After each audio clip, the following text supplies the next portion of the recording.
Dans un village reculé au cœur d'une forêt luxuriante, niché dans les profondeurs inexplorées de l'Afrique, vivaient des gens en harmonie avec la nature, respectant leurs coutumes ancestrales et la sagesse transmise de génération en génération.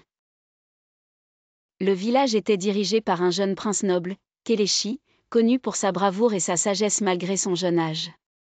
Mais depuis peu, une mystérieuse maladie l'avait cloué au lit, prostré et inerte, laissant le village sans direction dans un temps d'incertitude. Alors que le désespoir s'installait sous les huttes de chaume, un murmure parcourt le village, le voyant aveugle, Masego, avait été convoqué. Masego était connu dans toute la région pour ses puissants dons mystiques, une légende vivante dont les pouvoirs ne cessaient de surprendre et d'émerveiller. Bien qu'aveugle depuis la naissance, Masego voyait au-delà de l'évidence, au-delà des limites du visible.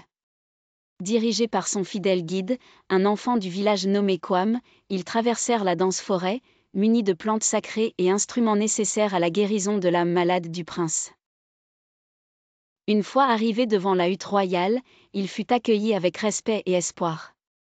Masego demanda que l'on installe le prince sur une natte au centre de la cabane, entouré de torches éclairant doucement les murs couverts de masques tribaux et de motifs symboliques évoquant force et protection. Il fit signe à tous de se retirer, à l'exception de Kwam. Les tambours résonnèrent d'abord doucement, puis s'intensifièrent suivant le rythme puissant des esprits invoqués. Masego, assis en tailleur, entama un chant ancien, ses mots emplis de magie et de force pénétrèrent le sommeil lourd de Kéléchi. Les feuilles effleurèrent le sol, libérant leurs essences curatives dans l'air rempli de l'humus de la forêt.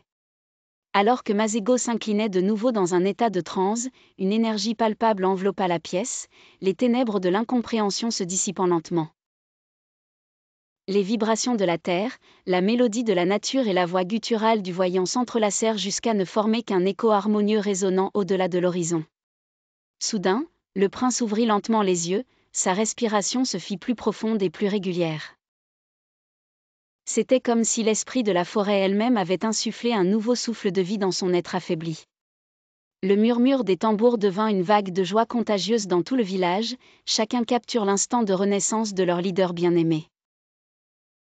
Le lendemain, alors que le soleil se levait sur une terre aux couleurs vives et aux senteurs florales, Masego repartit, sa silhouette se fondant dans les ombres dansantes d'un monde connu de lui seul, laissant derrière lui un prince guéri, un peuple reconnaissant et une légende renforcée. Ainsi, dans ce coin annexé du monde, vivaient des traditions naissant d'une sagesse plus ancienne que le temps lui-même, immortalisée par la guérison miraculeuse opérée par le voyant aveugle.